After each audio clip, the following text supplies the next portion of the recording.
Good morning, I'm Craig DeGrelli. It's Wednesday, December 11th, 2024, and these are your Unbiased Updates. We are learning more about the man accused of killing the UnitedHealthcare CEO. The suspect appeared in a Pennsylvania courtroom, what he shouted to reporters, and the latest on where the investigation is leading police. And wildfires burn out of control. Californians forced to drop everything and run. The university where students sheltered in place in flame-resistant buildings, and the forecast for today. From the Straight Arrow News Studio, bringing the stories that matter to you from across the United States and around the world, these are today's Unbiased Updates. This morning, Luigi Mangione remains in custody in Pennsylvania as he fights extradition to New York. 1 week after authorities say he shot and killed UnitedHealthcare CEO Brian Thompson outside a New York City hotel. The 26-year-old suspect appeared in court in Pennsylvania on Tuesday, but not before shouting to reporters as he entered the building. Luigi, did you do it? It's completely out of touch, and it's an insult to the intelligence of the American people and the lived experience. Mangione yelling to reporters, quote, "an insult to the intelligence of the American people," as deputies hauled him into the courthouse. The murder suspect not waiving his extradition to New York, meaning Mangione will remain in custody in Pennsylvania as he has 14 days to challenge the detention. The Manhattan District Attorney's Office said it will seek a governor's warrant to force the extradition to New York, where he faces charges including second-degree murder. New York Governor Kathy Hochul says she will sign a warrant for his extradition to ensure he is, quote, tried and held accountable. In court, Mangione was denied bail on the felony charges of forgery and carrying a firearm without a license in Pennsylvania. His lawyer telling reporters his client will plead not guilty to the charges filed against him in Pennsylvania. Saying he's innocent at this point?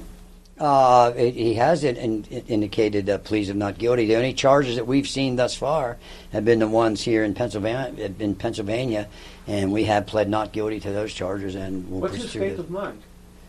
I really can't get into that. That's too speculative. I'm not going to get into that. I'm sorry, I couldn't hear from here. You said he has said he's innocent so far? Oh, yeah, we pled not guilty, at least to the charges in Pennsylvania. Like I said, I'm not aware of any actual charges in New York. As the investigation in New York into the murder continues, NYPD Chief of Detectives Joseph Kenney tells Fox News they are looking into whether the suspect suffered a back injury and filed any claims with the insurance industry prior to the shooting.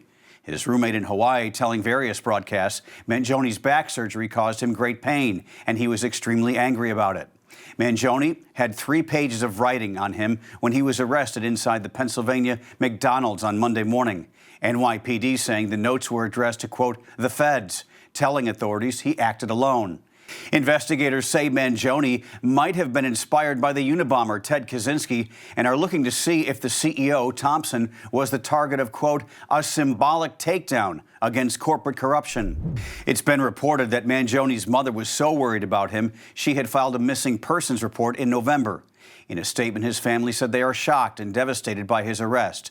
They say they offer prayers to the family of Brian Thompson and ask for people to pray for all involved.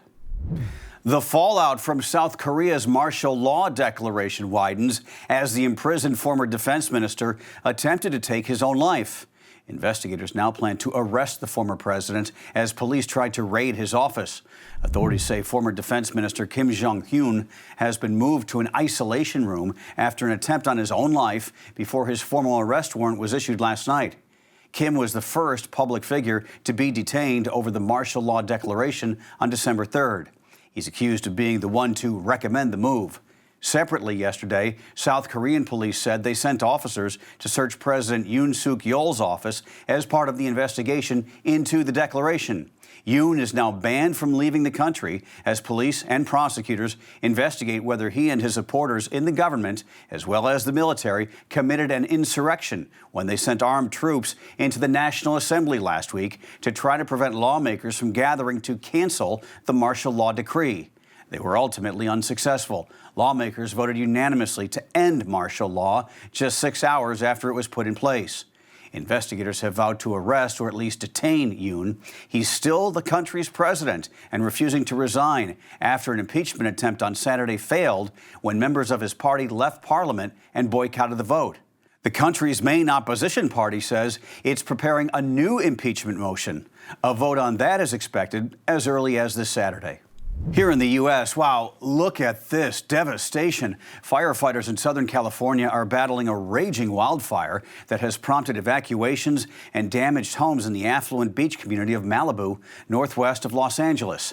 The Franklin fire has spread to more than 3,000 acres and is 0% contained, according to CAL FIRE's most recent update. The fast-moving inferno broke out late Monday night and quickly grew, fueled by strong Santa Ana winds, some gusts as strong as 90 miles an hour. More than 1,500 firefighters are now battling the flames and smoke. Students, teachers, and administrators at Pepperdine University were told to shelter in place as the fire kept getting closer and closer. Final exams were canceled. There have been no reports of deaths or serious injuries, but officials say the fire has destroyed at least 7 homes so far. The National Weather Service is forecasting days of extreme dry, windy weather ahead. A federal judge has rejected The Onion's winning bid to buy Infowars. The satirical news outlet won the auction to buy Alex Jones's platform last month. Jones was forced to put the platform up for sale to help pay $1.5 billion in damages that he owes the families of the Sandy Hook Elementary School shooting victims for falsely claiming the massacre in Connecticut was a hoax. However, last night, a federal bankruptcy judge said there was a lack of transparency in the auction process, and it failed to maximize value for the victims' families, even though they had given their approval for Infowars to be sold to The Onion for an undisclosed amount of money. In what is becoming a nightly spectacle, mysterious drones seen flying over New Jersey in recent weeks should prompt a limited state of emergency. That's the belief of Republican State Senator John Bramnick, who said in a statement New Jersey should ban all drones until the public receives an explanation regarding these multiple sightings. His statement comes after the mayors of 21 New Jersey towns wrote a letter to Governor Phil Murphy demanding action. The FBI so far has only said it is doing all it can to figure out what is going on, and the public can continue to call in tips. Finally this morning, you could say it's the end of the road for General Motors' Cruise robo-taxi program. GM saying Tuesday it plans to realign its autonomous driving strategy to focus on advanced driver assistance systems for use in personal vehicles. This comes a year after GM grounded its fleet of driverless vehicles after an accident in California, and Cruise getting fined $1.5 million. GM, which owns about 90% of Cruise, says it intends to buy the remainder of the company and will combine GM and Cruise technical teams. GM cites an increasingly competitive robo-taxi market as one reason it will no longer fund the business.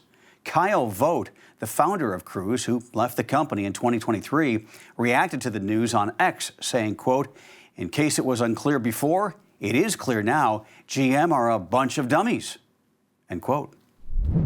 We hope you're a bit smarter for watching us. That'll do it for Unbiased Updates for this Wednesday. We'll see you back here tomorrow. For all of us here at Straight Arrow News, I'm Craig DeGrelli. Have a wonderful Wednesday.